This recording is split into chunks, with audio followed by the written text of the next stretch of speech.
हे दोस्तों नमस्कार। एक बार आप सभी का फिर से बहुत बहुत स्वागत है आप सभी के अपने YouTube चैनल डियर गुरुजी पर। कैसे आप लोग एक बार जो है कमेंट करके जरूर बताइएगा। इसके अलावा साथियों अगर आप लोग पहली बार चैनल से जुड़ रहे हैं तो आप लोग चैनल को सब्सक्राइब कर लीजिएगा।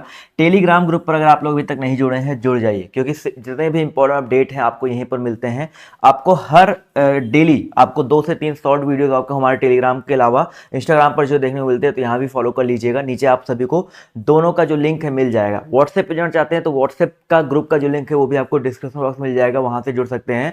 और या व्हाट्सएप पे एक मैसेज करके आप लोग सारी जो अपडेट है प्राप्त कर सकते हैं। ये नंबर हमारा व्हाट्सएप का जो है दिया गया है। इसके अलावा साथियों आप सभी को एक छोटी सी जानकारी देना चाहूंगा कि आपका बीएड प्रवेश परीक्षा का बिल्कुल वेरी न्यू बैच जो है स्टार्ट हो गया है, जिसका नाम है बेटा अर्जुन बैच। ठीक है, अर्जुन बैच जो आपका बिल्कुल जो एकदम न्यू बैच है ये स्टार्ट हो गया है। तो जो लोग बीएड की तैयारी कर रहे हैं, इस बार बीएड प्रवेश परीक्षा की जो है तैयारी कर रहे हैं, अगर इस बैच में जुड़ना चाहते हैं तो इस बैच को जो है आज ही ज्वाइन कर लो, क्योंकि अभी आपके बिल्कुल नया बैच है। तो आपके अगर एक भी क्लास चाहते हो ना छूटे तो इस बैच को ज्वाइन कर लीजिए। अब इस बैच में क्या क्या चीज़ें जो है नई मिलने वाली हैं, देखो इस बैच में कुछ नई चीज़ें हैं। जैसे आपको यहाँ पर अपडेटेड जो है क्या मिलेगा भाई, अपडेटेड आपको यहाँ पर टेस्ट सीरीज मिलने वाला है। नए टेस्ट सीरीज यहाँ पर ऐड किए गए हैं। अपडेटेड आपको यहाँ पर ई बुक्स मिल जाएंगे। ठीक है, बहुत सारी जो चीज़ें आपको यहाँ पर बिल्कुल अपडेटेड मिलेंगी। थ्योरी क्लास आपको जो है कंप्लीट देखने को मिलने वाला है। ठीक है, थ्योरी क्लास आपको बिल्कुल बेसिक से यहाँ पर जो है क्लासेस देखने को मिलने वाली हैं।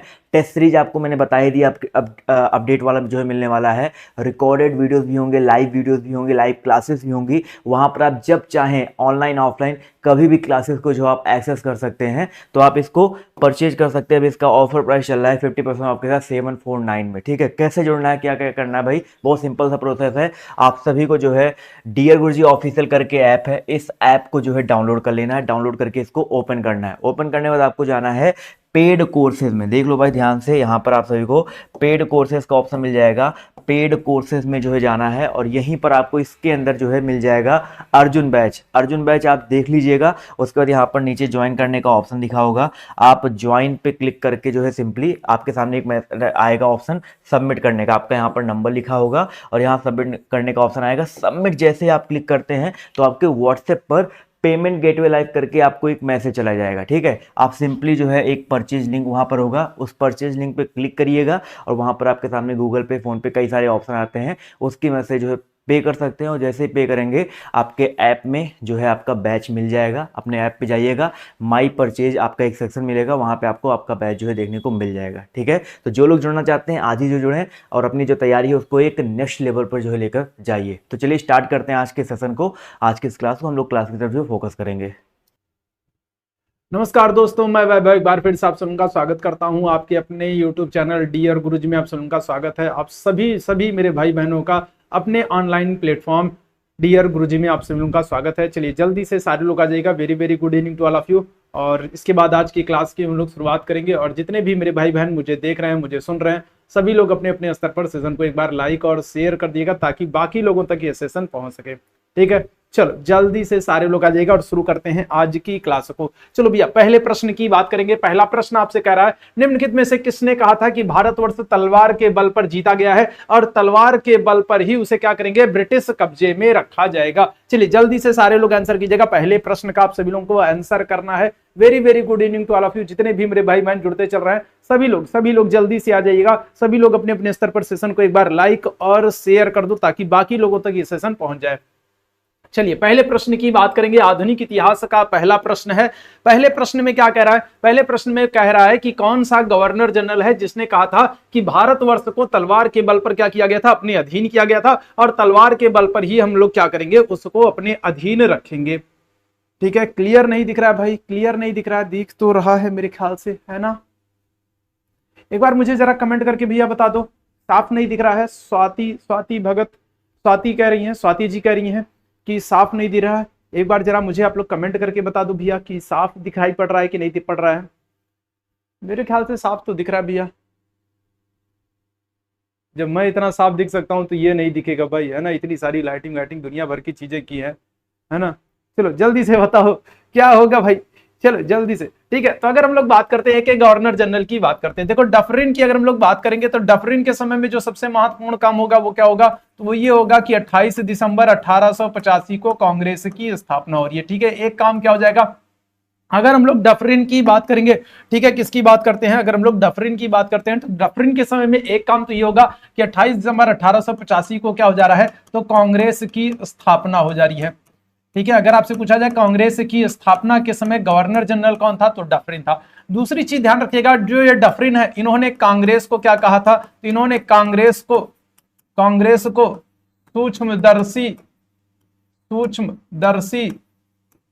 सूक्ष्मदर्शी अल्पसंख्यकों का प्रतिनिधित्व करने वाली संस्था कहा था। ठीक है, क्या कहा था, तो सूक्ष्मदर्शी अल्पसंख्यकों का प्रतिनिधित्व करने वाली संस्था कहा था। ठीक है, सूक्ष्मदर्शी अल्पसंख्यकों का प्रतिनिधित्व करने वाली संस्था कहा था। ठीक है, प्रतिनिधित्व करने वाली संस्था कहा था। ठीक है, तो डफरिन के संदर्भ में दो चीजों को आपको याद रखना भैया। ठीक है, क्या करना है, डफरिन के संदर्भ में आपको दो चीजें याद रखना है।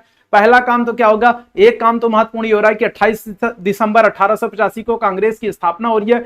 दूसरा महत्वपूर्ण काम क्या होगा कि इन्होंने कांग्रेस को सूक्ष्मदर्शी अल्पसंख्यकों का प्रतिनिधित्व करने वाली संस्था कहा था।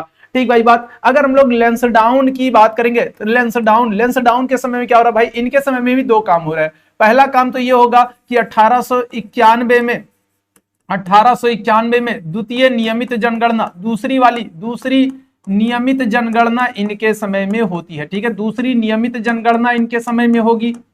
इसके अलावा अगर हम लोग बात करेंगे लैंसडाउन के समय में और क्या हो जाएगा, 1891 में दूसरा कारखाना अधिनियम आएगा इनके समय में। दूसरा क्या होगा, दूसरा कारखाना अधिनियम आएगा। दूसरा कारखाना अधिनियम जो है 1891 में लैंसडाउन के समय में आएगा। तीसरा अगर हम लोग बात करेंगे लैंसडाउन के समय में, तीसरा जो महत्वपूर्ण काम होगा वो क्या होगा, तो याद रखिएगा भारत और अफगानिस्तान के बीच में। ठीक है, कहां पर, तो भारत और अफगानिस्तान के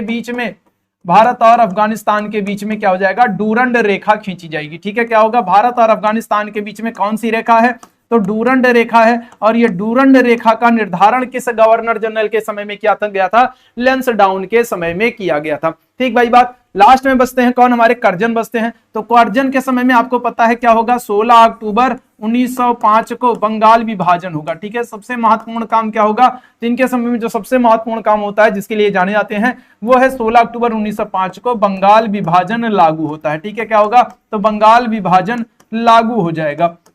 ठीक है, बंगाल विभाजन लागू होता है किसके समय में, कर्जन के समय में। कब, 16 अक्टूबर 1905 को। अब इस प्रश्न की बात करेंगे, करेक्ट आंसर क्या हो जाएगा, करेक्ट आंसर हमारा होगा लॉर्ड एल्गिन द्वितीय हो जाएगा। और इनका समय क्या है, इनका समय है 1894 से लेकर के 1899।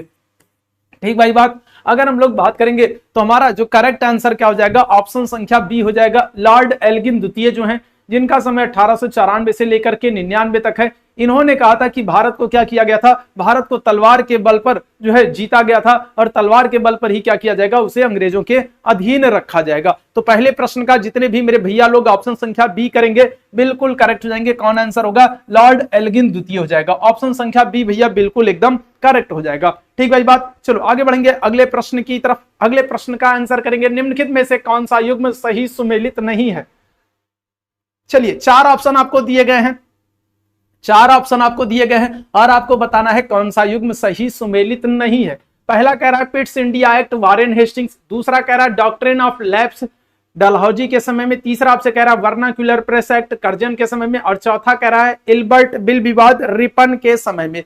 दूसरे प्रश्न का आप सभी लोग आंसर करेंगे भैया, जितने भी मेरे भाई बहन जुड़ते चल रहे हैं आप सभी लोगों का मैं आंसर देख रहा हूं। क्या करेक्ट आंसर हो जाएगा, देखो पिट्स इंडिया एक्ट की अगर हम लोग बात करेंगे तो पिट्स इंडिया एक्ट आता है कब, 1784 में। ठीक है, कब आएगा, पिट्स इंडिया एक्ट 1784 में आएगा। और वारेन हेस्टिंग्स का अगर हम लोग कार्यकाल बात करें तो इनका कार्यकाल क्या है, तो इनका कार्यकाल 1772 से लेकर के 1784 तक। ठीक है, वारेन हेस्टिंग्स का अगर कार्यकाल पूछा जाए क्या हो जाएगा, तो 1772 से लेकर के 1784 तक है। तो पहला कथन तो बिल्कुल सही है भैया, उसमें कोई गलती नहीं है। वारेन हेस्टिंग्स की अगर हम लोग बात करेंगे तो ये भारत में सबसे लंबे समय तक काम करने वाले गवर्नर है। ठीक है, ध्यान रखिएगा, सबसे लंबे समय तक काम करने वाले गवर्नर जनरल कौन है, सबसे लंबे समय तक काम करने वाले गवर्नर जनरल वारेन हेस्टिंग्स हैं। 1772 से लेकर के 1784 तक इनका समय है। इसके अलावा याद रखिएगा ये बंगाल के पहले गवर्नर जनरल है। ठीक है, बंगाल के क्या है, बंगाल के पहले गवर्नर जनरल, अगर आपसे पूछा जाए बंगाल के पहले गवर्नर जनरल कौन है, तो बंगाल के पहले गवर्नर जनरल वारेन हेस्टिंग हो जाएंगे। सबसे लंबा इनका कार्यकाल है 72 से लेकर के 84 तक। और इन्हीं के समय में पिट्स इंडिया एक्ट 1784 में आता है। ये तो बिल्कुल सही है। दूसरा आपसे क्या कह रहा है, डॉक्ट्रिन ऑफ लैप्स, इसी को क्या कहते हैं, इसी डॉक्ट्रिन ऑफ लैप्स को ध्यान रखिएगा राज्य हड़प नीति कहते हैं। ठीक है, इसी को क्या कहते हैं, इसी को राज्य हड़प नीति कहते हैं और इसी को हम लोग क्या कहते हैं, इसी को हम लोग गोद निषेध नीति कहते हैं। ठीक है, क्या करते हैं, इसी को हम लोग राज्य हड़प नीति कहते हैं, इसी को हम लोग गोद निषेध नीति कहते हैं। इसमें क्या होता था भाई, इसमें ये होता था कि जिन भारतीय राजाओं के अपने बेटे नहीं हैं वो किसी भी बच्चे को गोद नहीं ले सकते हैं और क्या होगा, और उनके मरने के बाद उनके राज्य को अंग्रेजी राज्य में मिला लिया जाएगा। ये होता था राज्य हड़प नीति, या फिर कहेंगे गोद निषेध नीति, या फिर कहेंगे डॉक्ट्रिन ऑफ लैप्स कहेंगे। और ये डलहौजी का है, ये बिल्कुल सही है भाई। अगर आपसे पूछा जाए राज्य हड़प नीति या गोद निषेध नीति के तहत सबसे पहला राज्य कौन सा मिलाया गया, तो ये हो जाएगा आपका सतारा हो जाएगा। ठीक है, क्या हो जाएगा, सतारा, 1848 में। ठीक है, इसके अलावा अगर हम लोग बात करेंगे जैतपुर और संभलपुर की बात करेंगे, किसकी, जैतपुर और संभलपुर की बात करेंगे, तो जैतपुर और संभलपुर कब, 1849 में। अगर हम लोग बात करेंगे बघाट को कब राज्य हड़प नीति के तहत मिलाया गया, 1850 में। अगर हम लोग बात करें उदयपुर को कब मिलाया गया, उदयपुर को 1852 में। ठीक है, झांसी को अगर बात करें कब मिलाया गया राज्य हड़प नीति के तहत, 1853 में। ठीक है, कब, 1800। ठीक है, झांसी की अगर हम लोग बात करें तो झांसी को 1853 में। नागपुर की बात करेंगे राज्य हड़प नीति के तहत कब मिलाया गया, 1854 में। राज्य हड़प नीति, गोद निषेध नीति या डॉक्ट्रिन ऑफ लैप्स की नीति के तहत डलहौजी के समय में इन सारे राज्यों को मिलाया गया। सबसे पहला राज्य पूछा जाए राज्य हड़प नीति के तहत कौन सा मिलाया गया, तो वो हो जाएगा आपका सतारा हो जाएगा। कब भैया, 1848 में। ठीक है, तो दूसरा वाला कथन भी भैया, पहला तो बिल्कुल सही है, दूसरा भी आपका बिल्कुल सही है। ठीक है, तीसरा है वर्नाक्यूलर प्रेस एक्ट कर्जन के समय, नहीं भैया ये गलत हो जाएगा। वर्नाक्यूलर प्रेस एक्ट जो है ये लॉर्ड लिटन के समय में था। ठीक है, किसके समय में, लॉर्ड लिटन के समय में। लॉर्ड लिटन का समय क्या है, तो 1876 से लेकर के 80 का लॉर्ड लिटन का समय है।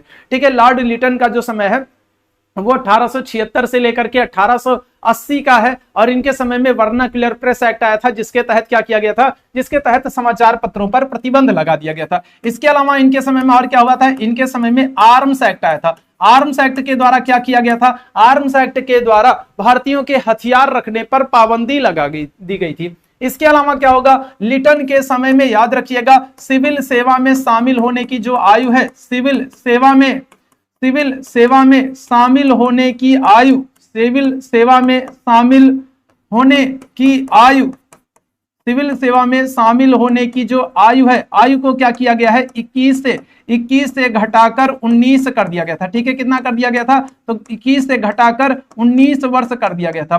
ठीक है, लिटन के समय में क्या हो रहा है, वर्नाक्यूलर प्रेस एक्ट आ रहा है, आर्म्स एक्ट आ रहा है। इसके अलावा अगर हम लोग बात करेंगे सिविल सेवा में शामिल होने की जो आयु है उसको 21 से घटाकर 19 कर दिया जा रहा है। और क्या होगा इनके समय में, तो ध्यान रखिएगा जो लिटन है इनके समय में जो महारानी विक्टोरिया है, महारानी विक्टोरिया को क्या किया जाएगा, भारत की साम्राज्ञी घोषित किया जाएगा। ठीक है, क्या किया जाएगा, महारानी विक्टोरिया को भारत की साम्राज्ञी घोषित किया जाएगा, साम्राज्ञी घोषित किया जाएगा। ठीक है, इन्हीं के समय में महारानी विक्टोरिया को भारत की साम्राज्ञी घोषित किया जाएगा।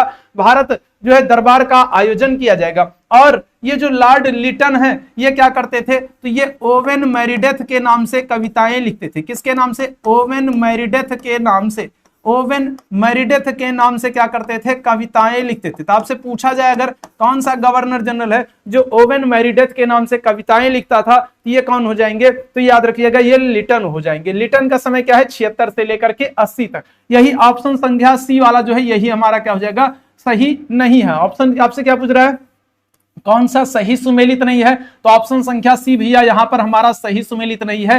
वर्नाक्यूलर प्रेस एक्ट कर्जन के समय में नहीं बल्कि किसके, लिटन के समय में आया था। तो ऑप्शन संख्या सी भैया एकदम बिल्कुल करेक्ट हो जाएगा। क्लियर भैया यहां तक बात, तो ऑप्शन संख्या सी जितने भी मेरे भाई बहन आंसर किए थे उनका बिल्कुल करेक्ट हो जाएगा। आगे बढ़ेंगे अगले प्रश्न की तरफ, अगले प्रश्न का आंसर करेंगे। ठीक है, यहां पर आपको क्या किया गया है, यहां पर आपको कुछ अधिनियम दिए गए हैं और दूसरी तरफ उन अधिनियमों से जुड़ी हुई कुछ चीजों का उल्लेख किया गया है।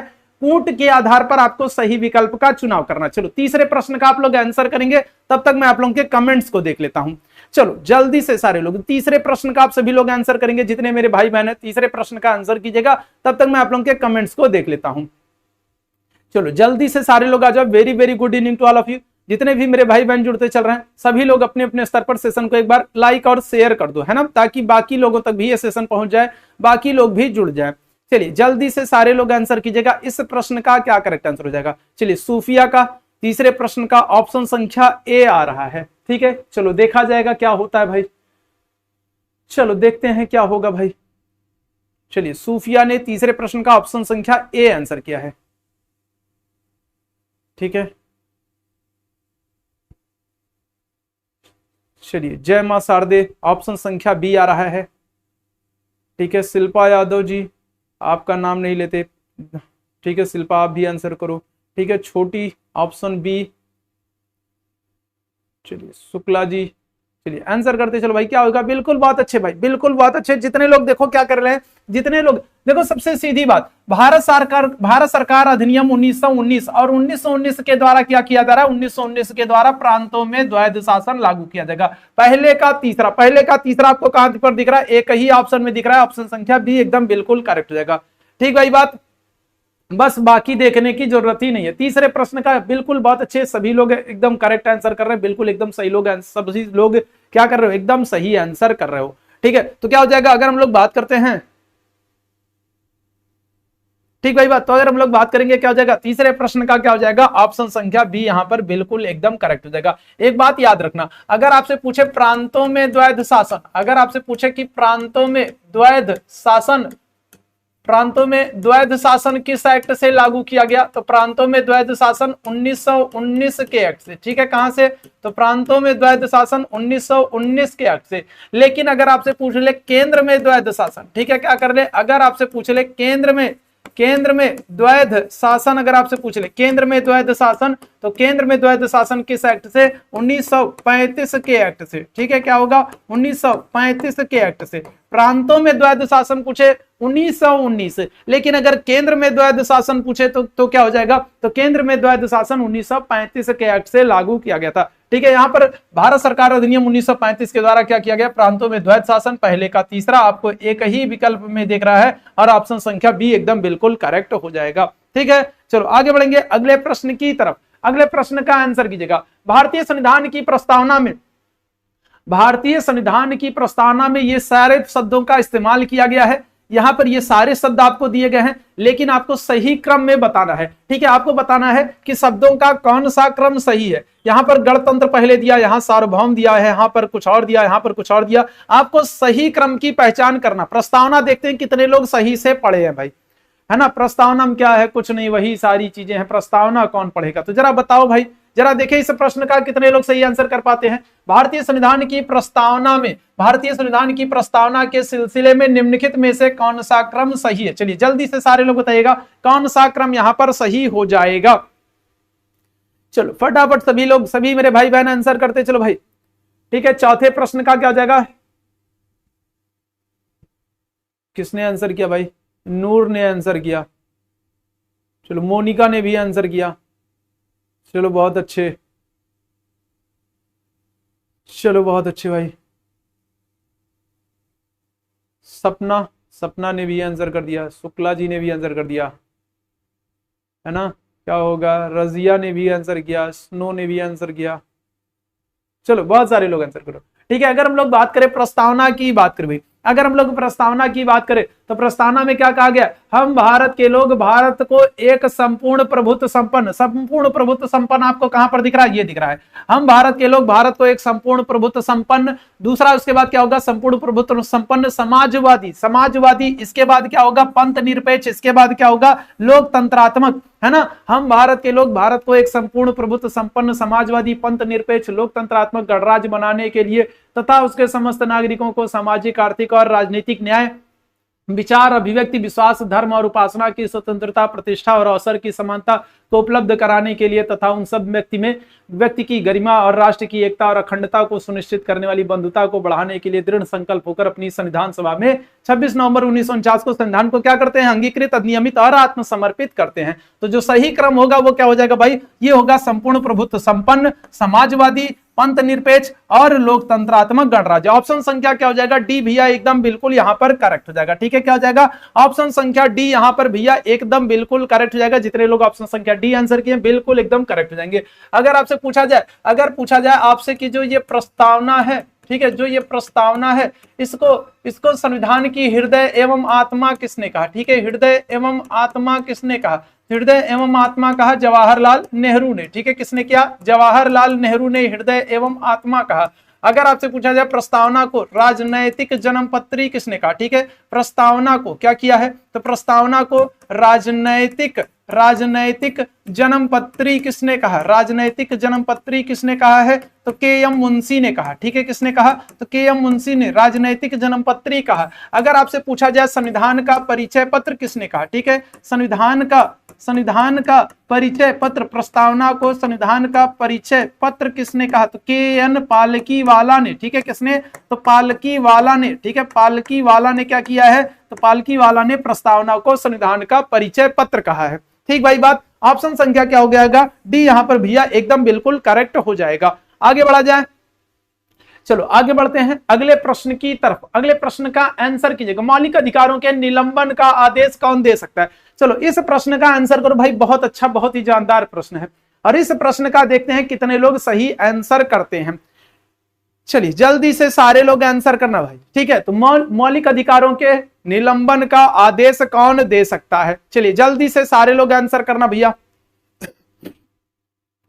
चलो फटाफट सभी लोग आंसर करो भैया। ठीक है, फटाफट सभी लोग आंसर करेंगे। क्या करेक्ट आंसर हो जाएगा? मौलिक अधिकारों की बात हो रही है। ठीक है, मौलिक अधिकार आपके कहां पर हैं? तो भाग 3 में है। ठीक है, कहां पर है? भाग 3 में है। भाग 3 को अनुच्छेद से किस अनुच्छेद तक? तो अनुच्छेद 12 से लेकर के कहां से? अनुच्छेद 12 से लेकर के 35 तक ये भाग 3 है। भाग 3 में मूल अधिकारों का उल्लेख है। किस देश से लिया गया है? तो यूएसए अमेरिका से लिया गया है। ठीक है, कहां से? तो यूएसए अमेरिका से मूल अधिकारों को लिया गया है। पहले कितने मूल अधिकार थे? तो याद रखिएगा पहले 7 मूल अधिकार। पहले कितने मूल अधिकार थे? तो पहले 7 मूल अधिकार थे। ठीक है, पहले कितने मूल अधिकार थे? 7 मूल अधिकार। वर्तमान में कितने मूल अधिकार हैं? वर्तमान में 6 हैं। ठीक है, वर्तमान में कितने हैं? तो वर्तमान में 6 मूल अधिकार। ठीक है, वर्तमान में कितने मूल अधिकार? 6 मूल अधिकार। कौन सा मूल अधिकार हटाया गया? तो संपत्ति का अधिकार। संपत्ति का अधिकार कहां पर था भाई? ये संपत्ति का अधिकार किस अनुच्छेद में था? अगर आपसे पूछा जाए किस अनुच्छेद में था, तो अनुच्छेद 31 में था। ठीक है, कहां पर? संपत्ति का अधिकार किस अनुच्छेद में था? संपत्ति का अधिकार अनुच्छेद 31 में था। किस संशोधन के द्वारा इसको हटाया गया? तो 44वें संशोधन के द्वारा हटाया गया। ठीक है, किससे? तो 44वें संशोधन 1978 के द्वारा इसको हटाया गया संपत्ति के अधिकार को। और कहां पर रखा गया? तो अनुच्छेद 300 का में रखा गया। और वर्तमान में कैसा? तो वर्तमान में संपत्ति का जो अधिकार है ये विधिक या कानूनी अधिकार है। ठीक है, क्या है? तो विधिक या कानूनी अधिकार है। तो 7 अधिकार थे, एक अधिकार हटा दिया गया संपत्ति का अधिकार। तो अभी कितने अधिकार बचे? 6 मूल अधिकार बचे। ठीक भाई बात। चलो आगे बढ़ेंगे। चलिए अब बात करेंगे यहां पर जो मौलिक अधिकार हैं इनके निलंबन की शक्ति किसको दी गई? भाई क्या आंसर कर रहे हो आप लोग? करेक्ट आंसर हो जाएगा मौलिक अधिकारों के निलंबन की शक्ति राष्ट्रपति को है। ठीक है, राष्ट्रपति क्या करेगा? अनुच्छेद 359 में बताया गया। ठीक है, कहां पर? अनुच्छेद 359 में कहा गया, अनुच्छेद 359 में कि आपातकाल की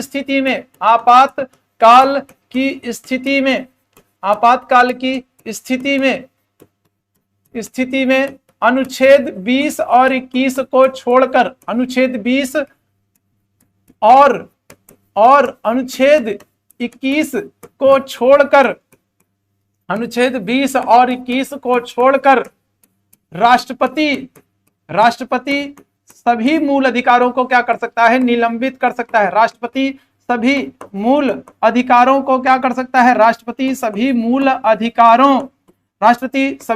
अधिकारों को क्या कर सकता है? निलंबित कर सकता है। ठीक है, निलंबित कर सकता है। राष्ट्रपति क्या कर सकता है? सभी मूल अधिकारों को निलंबित कर सकता है। ऑप्शन संख्या क्या हो जाएगा भैया? डी बिल्कुल करेक्ट जाएगी। जितने लोग ऑप्शन संख्या डी आंसर करेंगे बिल्कुल करेक्ट जाएंगे। किस अनुच्छेद में ये बात कही गई है? अनुच्छेद 359 में कही गई है राष्ट्रपति क्या कर सकता है? मूल अधिकारों को निलंबित कर सकता है। कब, किस स्थिति में कर सकता है? आपातकाल की स्थिति में। कौन से मूल अधिकार निलंबित नहीं किए जा सकते हैं? तो 20 और 21 आपके ऐसे अनुच्छेद हैं, ऐसे मूल अधिकार हैं जो आपातकाल के दौरान भी निरस्त नहीं होंगे। इन 2 अनुच्छेदों को छोड़ दिया जाए, इन 2 मूल अधिकारों को छोड़ दिया जाए तो बाकी सारे मूल अधिकार आपके निरस्त किए जा सकते हैं। ठीक भाई बात, ऑप्शन संख्या क्या हो जाएगा, डी बिल्कुल करेक्ट हो जाएगा। लेकिन याद रखिएगा, अगर आपसे पूछे मूल अधिकारों के संदर्भ में कानून कौन बनाएगा, तो कानून कौन बनाता है, कानून बनाती है संसद। अगर आप पूछा जाए मूल अधिकारों के संदर्भ में कानून कौन बनाएगा, तो कानून बनाएगी संसद। लेकिन अगर आपसे पूछा जाए कि मूल अधिकारों के जो है मूल अधिकारों को लागू करने की शक्ति किसके पास है, अगर आपसे पूछा जाए मूल अधिकारों को लागू करने की शक्ति किसके पास है, तो सर्वोच्च न्यायालय के पास। किसके पास है, तो सर्वोच्च न्यायालय के पास। ठीक भाई बात, चलो आगे बढ़ेंगे अगले प्रश्न की तरफ। अगले प्रश्न का आंसर कीजिएगा, भारत में केंद्रीय मंत्रियों को गोपनीयता की शपथ किसके द्वारा दिलाई जाती है। चलिए जल्दी से सारे लोग आंसर कीजिएगा। भारत में जो केंद्रीय मंत्री होते हैं उनको गोपनीयता की जो है शपथ किसके द्वारा दिलाई जाती है। चलिए जल्दी से सारे लोग आंसर कीजिएगा। चलिए जल्दी से सारे लोग आंसर कीजिएगा, क्या करेक्ट आंसर हो जाएगा भाई। तो भारत के प्रधानमंत्री के द्वारा, राष्ट्रपति के द्वारा, मुख्य न्यायाधीश के द्वारा, या फिर नियंत्रक एवं महालेखा परीक्षक के द्वारा।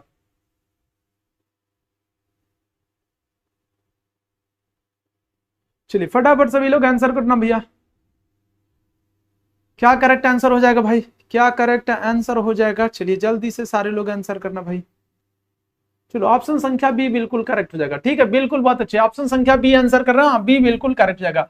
देखो भाई एक बात याद रखिएगा, जितने भी प्रधानमंत्री और प्रधानमंत्री के साथ साथ जितने संघीय मंत्री होते हैं, प्रधानमंत्री के साथ जितने संघीय मंत्री हो, संघीय मंत्री मतलब कौन, जैसे कपड़ा मंत्री, रेल मंत्री, रक्षा मंत्री, पेट्रोलियम मंत्री, है ना, दुनिया भर के जितने भी, तो प्रधानमंत्री के साथ जितने भी मंत्री लोग जो संघीय मंत्री होते हैं, कैबिनेट मंत्री जो होते हैं, जो शपथ लेते हैं, उनको ध्यान रखिएगा शपथ कौन दिलाता है। ध्यान रखिएगा जो प्रधानमंत्री हैं और संघीय मंत्री हैं, इनकी नियुक्ति,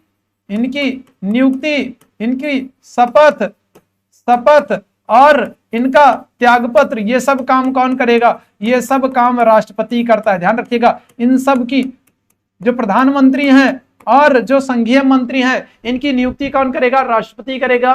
ठीक है, शपथ कौन दिलाएगा, राष्ट्रपति दिलाएगा, और इनका त्यागपत्र कौन लेगा, राष्ट्रपति लेगा। और एक बात याद रखिएगा, जो ये संघीय मंत्री होते हैं, ये जो प्रधानमंत्री या फिर कहें जो ये संघीय मंत्री होते हैं, ये जो संघीय मंत्री होते हैं, याद रखिएगा इनको 2 शपथ दिलाई जाती है। इनको एक शपथ नहीं दिलाई जाती, इनको 2 शपथ दिलाई जाती है। 2 शपथ कौन कौन सी, एक तो दिलाई जाती है अपने पद की, है ना भाई, कि जिस पद पर काम करेंगे उस पद की शपथ दिलाई जाएगी। और दूसरा क्या होगा, दूसरा ये होगा गोपनीयता की। ठीक है, दूसरा क्या होगा, दूसरा गोपनीयता की, कि अगर आपको कोई गोपनीय बात पता चल जाए, तो उसको क्या करना है, उसको अपने पास तक सीमित रखना है ना भाई। जैसे मान लीजिए जब नोटबंदी हुई, तो जो वित्त मंत्री था उसको तो पता ही रहा होगा ना भाई कि नोट बंद होने वाला, पता चले अब वो अपने पूरे रिश्तेदारों को बांट दे, हे भैया नोट बंद होने वाला, जाके बैंक में बदल लो, हे भैया जाके बदल लो, तब क्या होता, तो नोट बंद करने को कोनो फायदा नहीं रहता, है ना। तो जितने भी प्रधानमंत्री और साथ ही साथ प्रधानमंत्री के साथ जितने भी संघीय मंत्री होते हैं, उनको क्या होता है, उनको 2 शपथ दिलाई जाती है। कौन कौन सी, एक तो उनको अपने पद की शपथ दिलाई जाएगी, है ना, कि कसम खाओ अपने पद पर ईमानदारी से काम करोगे। दूसरा क्या होगा, दूसरा गोपनीयता की शपथ, की अगर मान लो तुम्हें कोनो बात हम बता दिए, है ना, तो तुम्हारी सच्ची सहेली हो, है ना, तुम क्या करोगी, ये बात किसी और को नहीं बताओगी। अगर है ना, तुम्हारी सच्ची सहेली हो, तो अगर हम कोनो बात बताएंगे तो फलाना वाली बात तुम क्यों बताना मत भैया, ये क्यों बताना मत, नहीं भैया बात पहुंच जाएगी, भैया बहुत मारेंगे, है ना। तो ध्यान रखिएगा 2 शपथ, है ना, कौन कौन सी, पद और गोपनीयता, 2 शपथ दिलाई जाती है। कौन दिलाएगा, भारत का राष्ट्रपति दिलाएगा। ठीक है, बात ऑप्शन संख्या क्या हो जाएगा, बी बिल्कुल करेक्ट हो जाएगा। चलो आगे बढ़ेंगे अगले प्रश्न की तरफ। निम्नलिखित में से किसकी अध्यक्षता असदस्य के द्वारा की जाती है। चलो जल्दी से बताइएगा, इनमें से कौन सा संगठन ऐसा है जिसकी अध्यक्षता असदस्य के द्वारा की जाती है। चलिए जल्दी से सारे लोग, जैसे आप लोग भी दोस्ती करते हो ना, तो पहला एक तो फ्रेंडशिप डे वाली, है ना, कि भैया तुम्हारे दोस्त हो गए, चलो आज के दोस्त हो गए। और क्या होगा, दोस्त तो बहुत सारे हो गए हो, लेकिन अपना राज्य जो है आप सबसे सारे दोस्तों को थोड़ी बताते हो, राज्य भी शेयर करने के लिए कोई बहुत एकदम खास वाला रखोगे, है ना, तो उसको कसम दिलाओगे, नहीं पहले तू कसम खाओ, तू पहले कसम खाओ, विद्या कसम खाओ, माई कसम खाओ, है ना, तब तुम्हें बताएंगे, है ना। चलो जल्दी से सारे लोग आंसर कीजिएगा। ठीक है, ठीक है, यूपी बीएड की करेक्शन की डेट कब आएगा, पता नहीं कब आएगा, है ना, जैसे आएगा तुरंत हम आपको बताएंगे, बिल्कुल एकदम परेशान मत हो। ठीक है, चलो जल्दी से बताइएगा क्या करेक्ट आंसर हो जाएगा। तो अगर हम लोग बात करेंगे तो राज्यसभा की अध्यक्षता किसके द्वारा की जाती है। ध्यान रखिएगा, राज्यसभा की अध्यक्षता उपराष्ट्रपति के द्वारा की जाती है। ठीक है, क्या की जाती है, राज्यसभा की अगर हम लोग बात करेंगे, राज्यसभा की अध्यक्षता किसके द्वारा? उपराष्ट्रपति के द्वारा। उपराष्ट्रपति क्या होता है? ये राज्यसभा का पदेन सभापति तो होता है। उपराष्ट्रपति राज्यसभा का पदेन सभापति होता है, ठीक है, क्या होता है? पदेन सभापति होता है, लेकिन सदस्य नहीं होता है, ठीक है, क्या होगा? सदस्य नहीं होता है, याद रखिएगा।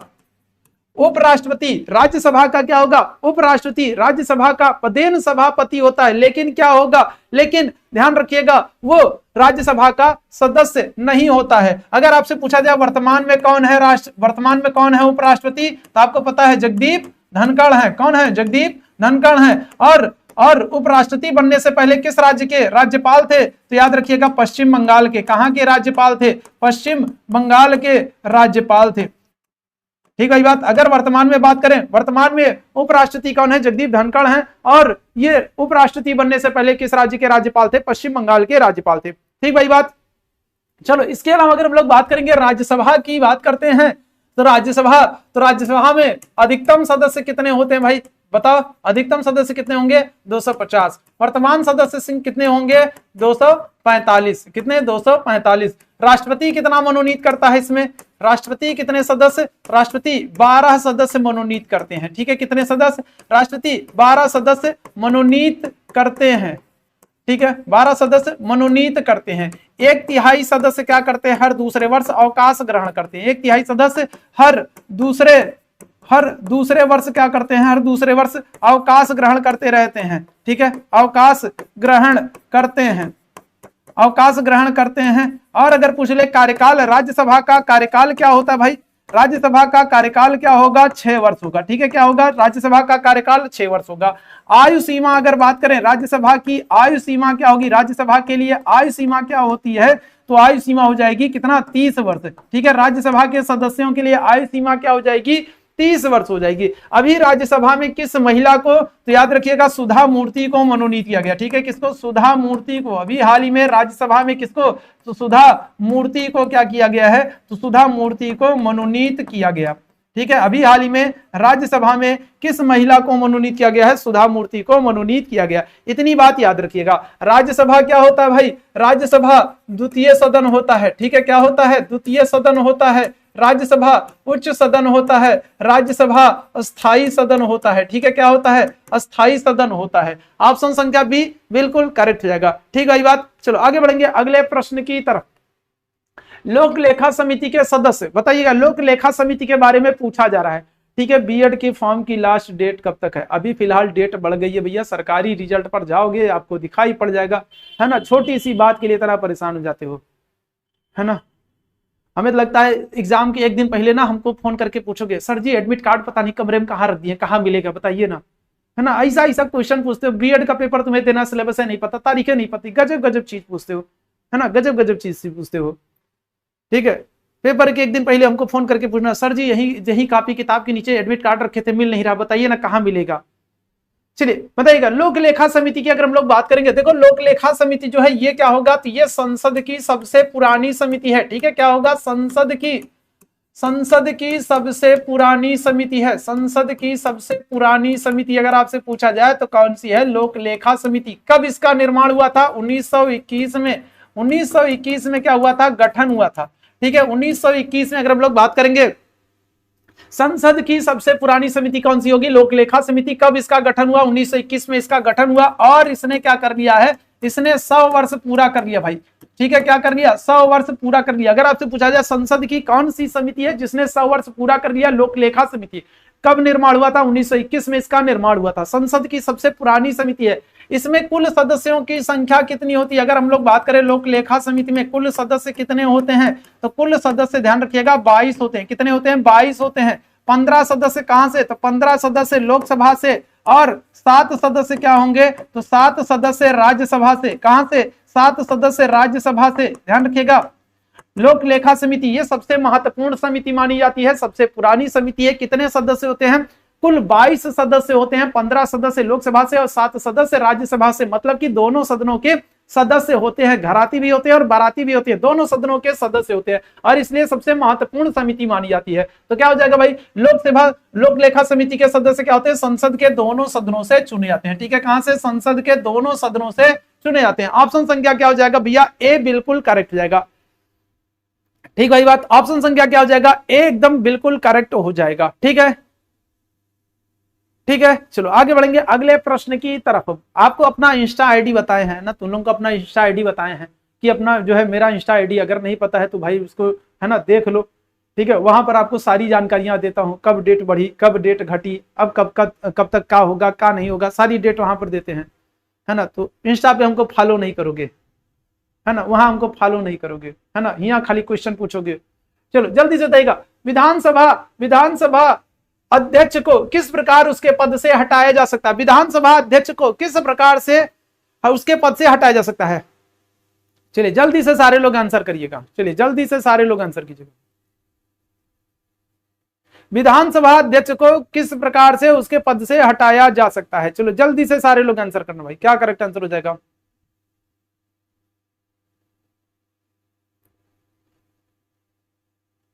चलो जल्दी से सारे लोग आंसर करो भाई, क्या होगा भाई। तो अगर हम लोग बात करेंगे विधानसभा अध्यक्ष को, विधानसभा के सदस्यों के साधारण प्रस्ताव, ठीक है ध्यान रखिएगा, विधानसभा के सदस्यों के द्वारा साधारण बहुमत से पारित संकल्प के द्वारा अगर क्या करें, अगर विधानसभा के जितने सदस्य हैं वो सदस्य क्या कर लें, वो सब एक साधारण प्रस्ताव को पास कर दें अध्यक्ष या उपाध्यक्ष को हटाने के लिए, तो विधानसभा अध्यक्ष को क्या हो जाएगा, उसके पद से हटा हुआ मान लिया जाएगा। ऑप्शन संख्या क्या हो जाएगा, ऑप्शन संख्या ए यहां पर भैया एकदम बिल्कुल करेक्ट हो जाएगा। ठीक है, क्या हो जाएगा, ऑप्शन संख्या ए बिल्कुल करेक्ट हो जाएगा। ठीक है बात, चलो आगे बढ़ेंगे अगले प्रश्न की तरफ। अगले प्रश्न का आंसर करो भाई। चलो अगले प्रश्न का, एक तरफ आपको कुछ देशों के नाम दिए गए हैं, दूसरी तरफ आपको उसकी राजधानी के नाम दिए गए हैं और आपको कोट के आधार पर सही आंसर का चुनाव करना है। चलो जल्दी से जो भी भाई है ना, किसी के पास अगर मेरी आईडी हो तो एक बार शेयर कर दो भाई, है ना, किसी के पास मेरी आईडी हो तो शेयर कर दो भाई, कोई मांग रहा है ना, शेयर कर दो भाई, बता दो मेरी आईडी कौन सी है। चलो बताइएगा, सूची 1 और सूची 2, तो आपको एक तरफ क्या किया गया, एक तरफ आपको देश का नाम दिया गया, दूसरी तरफ राजधानी का नाम दिया गया, कोट के आधार पर सही विकल्प का चुनाव करना है, कोई गड़बड़ नहीं करेगा। चलिए जल्दी से सारे लोग आंसर कीजिएगा, चलो जल्दी से सारे लोग आंसर करेंगे, कोई भी इस प्रश्न का गलत आंसर नहीं करेगा। चलो जल्दी से सारे लोग आंसर करना, क्या करेक्ट आंसर हो जाएगा भाई। चलो जल्दी से सारे लोग आंसर कीजिएगा। ठीक है, चलो जितने लोगों ने फॉलो किया बहुत अच्छी बात है, thank you so much, thank you so much.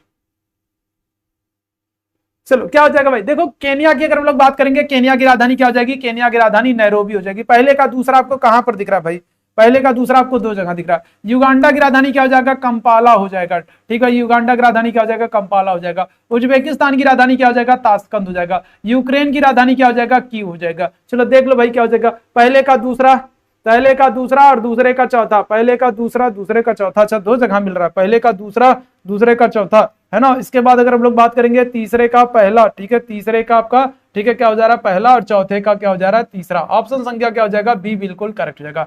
ठीक है, क्या हो जाएगा, ऑप्शन संख्या बी भैया बिल्कुल एकदम करेक्ट हो जाएगा। ठीक है, रजिया तू ऑप्शन संख्या सी बता रही हो, रजिया तू पढ़ नहीं रही हो, है ना, इतने आसान आसान प्रश्न भी गलत कर रही हो, मतलब पढ़ नहीं रही हो, है ना। और कौन कौन गलत कर रहा भाई, ठीक है, चलो आगे बढ़ा जाए, अगले प्रश्न की तरफ चलें। गांधी जी का नमक सत्याग्रह किस आंदोलन का हिस्सा है। चलो गांधी जी का नमक सत्याग्रह, चलिए जल्दी से सारे लोग आंसर कीजिएगा, जल्दी से सारे लोग आंसर कीजिएगा। अगर हम लोग बात करेंगे क्या हो जाएगा, गांधी जी का नमक सत्याग्रह, ठीक है, तो गांधी जी ने नमक सत्याग्रह का शुरुआत कब की थी, शुरुआत की है 12 मार्च, ठीक है, कब की है 12 मार्च 1930 को। 12 मार्च 1930 को कितने लोगों के साथ, 78 लोगों के साथ। गांधी जी को अकेले चलने में डर लग रहा था, इसलिए क्या करेंगे, अपने साथ 78 लोगों को लेकर के चलेंगे। डर था, ऐसा ना हो कि बीच रास्ते में से कहीं अंग्रेज उठा ले जाए, इसे भी गांधी जी बहुत हट्टे कट्टे थे, है ना। तो गांधी जी क्या करेंगे, गांधी जी अकेले नहीं चलना शुरू करेंगे। 12 मार्च 1930 को गांधी जी 78 लोगों के साथ चलना शुरू करते हैं, और क्या हो जाएगा, और 5 अप्रैल को, याद रखिएगा कब, 5 अप्रैल 1930 को, 5 अप्रैल 1930 को गांधी जी कहां पहुंचेंगे, दांडी तट पर पहुंचेंगे। ठीक है, कहां पर, दांडी तट पर पहुंचेंगे। कितने दिन की, तो ध्यान रखिएगा कितने दिन की यात्रा करते हैं, 24 दिन की यात्रा करते हैं। कितने दिन की, 24 दिन की यात्रा होगी। कुल कितनी दूरी होगी, 241 मील की दूरी तय करेंगे। ठीक है, कितनी, 241 मील की।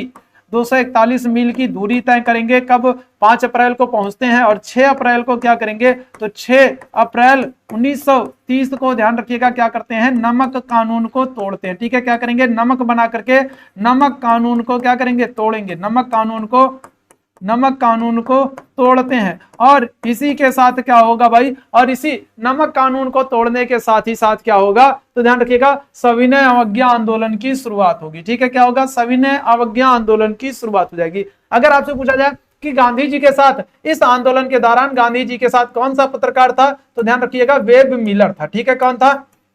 Web Miller. ये पत्रकार, ध्यान रखिएगा, वेब मिलर क्या है? तो ये एक पत्रकार है और ये सविनय अवज्ञा आंदोलन के दौरान गांधी जी के साथ था। अगर आपसे पूछ लिया जाए चंपारण कैसे होगा भाई?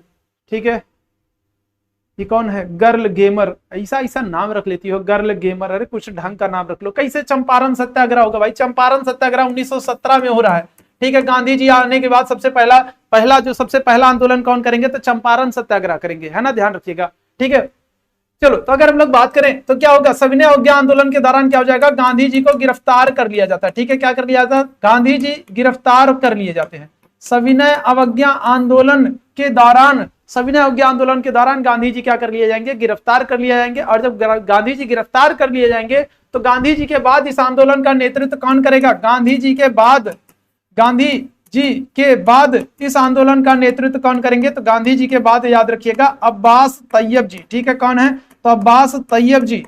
गांधी जी के बाद याद रखिएगा कौन? तो अय्यास नहीं भाई, है ना, क्या हो जाएगा? ठीक है, अब्बास। क्या हो जाएगा? गांधी जी के बाद अगर हम लोग बात करेंगे क्या हो जाएगा? तो अब्बास तैयब जी क्या करेंगे? तो ये नमक सत्याग्रह का नेतृत्व करते हैं। ठीक भाई बात?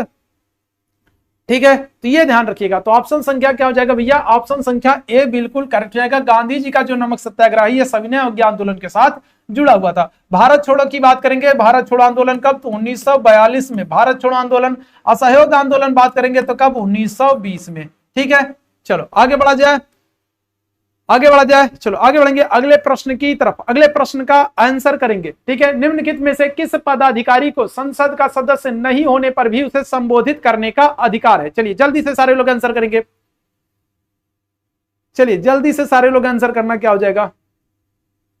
चलो जल्दी से आंसर करना है। तुम लोगों को खाली एक मौका मिल जाना चाहिए ना, तो मौका मिल जाना चाहिए बस। थोड़ी सी इधर उधर कुछ हुआ तुरंत फिर, है ना, तुरंत फिर। चलो जल्दी से बताओ भाई, क्या हो जाएगा भाई? अगर हम लोग बात करेंगे निम्नलिखित में से कौन सा पदाधिकारी है जो संसद का सदस्य नहीं होता है लेकिन फिर भी उसको संसद को संबोधित करने का अधिकार होता है? कौन होगा? चलो जल्दी से सारे लोग आंसर करना भाई। कौन होगा भाई? कौन होगा? 12वें प्रश्न का ऑप्शन संख्या ए आंसर कर रहे भाई। ठीक भाई बात? चलो क्या होगा भाई? ऑप्शन संख्या अगर हम लोग बात करेंगे, ऑप्शन संख्या सी बिल्कुल करेक्ट हो जाएगा। कौन हो जाएगा? अटॉर्नी जनरल ऑफ इंडिया हो जाएगा। इसी को हम लोग क्या कहते हैं? इसी को हम लोग कहते हैं महान्यायवादी कहते हैं। ठीक है, क्या करते हैं? इसी को हम लोग महान्यायवादी कहते हैं। किस अनुच्छेद के तहत इसका प्रावधान है? तो आर्टिकल 76 के तहत, अनुच्छेद 76 के तहत महान्यायवादी का प्रावधान किया गया है। भारत सरकार का क्या हो जाएगा? ये सर्वोच्च विधिक या कानूनी अधिकारी होता है। सर्वोच्च विधिक या कानूनी अधिकारी, भारत सरकार का सबसे बड़ा सर्वोच्च विधिक या कानूनी अधिकारी कौन होता है? यही महान्यायवादी होता है, जिसको हम लोग अटॉर्नी जनरल कहते हैं। किस अनुच्छेद के तहत इसका प्रावधान है? अनुच्छेद 76 के तहत इसका प्रावधान है। और एक और अनुच्छेद याद रखिएगा, कौन सा? अनुच्छेद 88। अनुच्छेद 88 बहुत महत्वपूर्ण है। क्यों? क्योंकि इसी अनुच्छेद में कहा गया है कि महान्यायवादी किसी भी सदन का सदस्य नहीं होता है। किसी भी सदन का सदस्य नहीं होता है। किसी भी सदन का सदस्य नहीं होता है। फिर भी वह दोनों सदनों की कार्यवाही में भाग ले सकता है। दोनों सदनों की कार्यवाही में क्या कर सकता है? कार्यवाही में हिस्सा ले सकता है, भाग ले सकता है, विचार विमर्श कर सकता है, ठीक है, पार्टिसिपेट कर सकता है, अपने विचार विमर्श कर सकता है, अपने विचार रख सकता है, लेकिन मतदान नहीं कर सकता है, लेकिन मतदान नहीं कर सकता है, वोट नहीं कर सकता है क्योंकि सदस्य नहीं होता है, मतदान नहीं कर सकता। ये बात कहां पर कही गई है? अनुच्छेद 88 में कही गई है। तो महान्यायवादी से आपको 2 अनुच्छेद याद रखने की जरूरत है। महान्यायवादी से, अटॉर्नी जनरल से आपको 2 अनुच्छेद याद रखने की जरूरत है। अनुच्छेद 76 में उसके पद का प्रावधान किया गया और अनुच्छेद 88 में कहा गया कि महान्यायवादी जो होता है ये दोनों संसद के दोनों सदनों में भाग ले सकता है, विचार विमर्श कर सकता है, लेकिन मतदान नहीं कर सकता है क्योंकि सदस्य नहीं होता है। ठीक है, तो करेक्ट आंसर कौन हो जाएंगे? अटॉर्नी जनरल ऑफ इंडिया हो जाएंगे। ऑप्शन संख्या सी भैया बिल्कुल एकदम करेक्ट हो जाएगा। आगे बढ़ेंगे अगले प्रश्न की तरफ। चलिए आगे बढ़ेंगे अगले प्रश्न की तरफ। पृथ्वी की सतह से सबसे दूर वातावरणीय परत को क्या कहेंगे? जो पृथ्वी की सतह से सबसे दूर होगा उसको क्या कहेंगे? चलिए जल्दी से सारे लोग आंसर कीजिएगा। चलिए जल्दी से सारे लोग आंसर करना, क्या करेक्ट आंसर हो जाएगा? चलिए जल्दी से सारे लोग आंसर करना, है ना भाई? चलो जल्दी से सारे लोग आंसर करना। पृथ्वी की सतह से सबसे दूर वातावरणीय परत को क्या कहेंगे? चलिए जल्दी से सारे लोग आंसर करिएगा। ठीक है, तो देखो अगर हम लोग बात करें पृथ्वी की सतह से सबसे नजदीक, अगर हम लोग बात करें सबसे नजदीक कौन सा होगा, तो सबसे नजदीक होता है क्षोभ मंडल। ठीक है, कौन सा होता है सबसे नजदीक की? अगर हम लोग बात करेंगे सबसे नजदीक कौन होगा? सबसे नजदीक होता है क्षोभ मंडल। ठीक भाई बात, सबसे नजदीक कौन होगा? अगर हम लोग मान लो ये बात कर ले, ये क्या है? ये सतह है। ठीक है, ये सतह है। तो सतह के बाद अगर हम लोग बात करेंगे सबसे नजदीक कौन सा होगा, तो क्षोभ मंडल। इसके बाद अगर हम लोग बात करेंगे कौन सा हो जाएगा? समताप मंडल। इसके बाद कौन सा हो जाएगा? मध्य मंडल। इसके बाद अगर हम लोग बात करेंगे क्या हो जाएगा? मध्य मंडल के बाद आयन मंडल। और इसके बाद अगर हम लोग बात करेंगे सबसे लास्ट में कौन सा हो जाएगा? तो सबसे लास्ट में हो जाएगा बहिर्मंडल। अब सतह से पूछ रहा है सबसे दूर, है ना? क्या कर रहा है? पृथ्वी की सतह से सबसे दूर पूछ रहा है। सतह से सबसे दूर कौन सा हो जाएगा? ये हो जाएगा आपका बहिर्मंडल हो जाएगा। ठीक है, कौन सा हो जाएगा? बहिर्मंडल हो जाएगा। ऑप्शन संख्या सी बिल्कुल करेक्ट हो जाएगा। ठीक है, क्या हो जाएगा? तो ऑप्शन संख्या सी बिल्कुल करेक्ट हो जाएगा। अगर हम लोग क्षोभ मंडल की बात करेंगे तो क्षोभ मंडल में क्या होगा? तो मौसम संबंधी घटना होती है। ठीक है, मौसम संबंधी जितनी भी घटना है, बादल गरजना, बिजली चमकना, आंधी तूफान आना, है ना, जितने भी मौसम संबंधी घटना होंगी तो वो सब कहां ऊपर होंगी? वो सब आपकी क्षोभ मंडल में हो जाएंगी।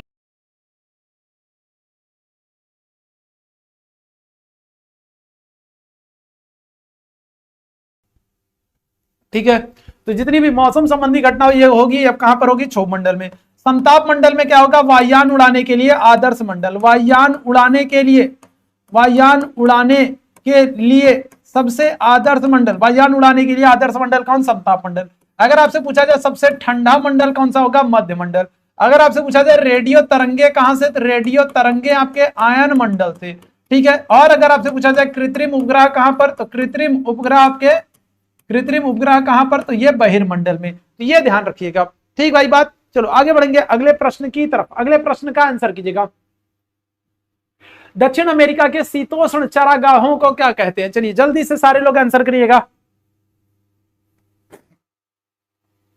चलिए जल्दी से सारे लोग आंसर करना भाई। क्या होगा? दक्षिण अमेरिका में अगर हम लोग बात करेंगे शीतोष्ण ठंडे चारागाहों को क्या कहते हैं भाई? दक्षिण अमेरिका में। चलिए बताइएगा क्या हो जाएगा? करेक्ट आंसर क्या हो जाएगा? तो ये हो जाएगा आपका पैम्पास हो जाएगा। ऑप्शन संख्या क्या हो जाएगा? आपका सी बिल्कुल करेक्ट हो जाएगा। ठीक है, ये कहां पर मिलता है? तो ये आपको दक्षिण अमेरिका में अर्जेंटीना में मिलेगा। ठीक है, कहां पर? अर्जेंटीना में मिलेगा। प्रेयरी अगर हम लोग बात करेंगे तो ये आपको कहां पर मिलेगा? तो ये उत्तरी अमेरिका में कनाडा में मिलेगा। ठीक है, कहां पर?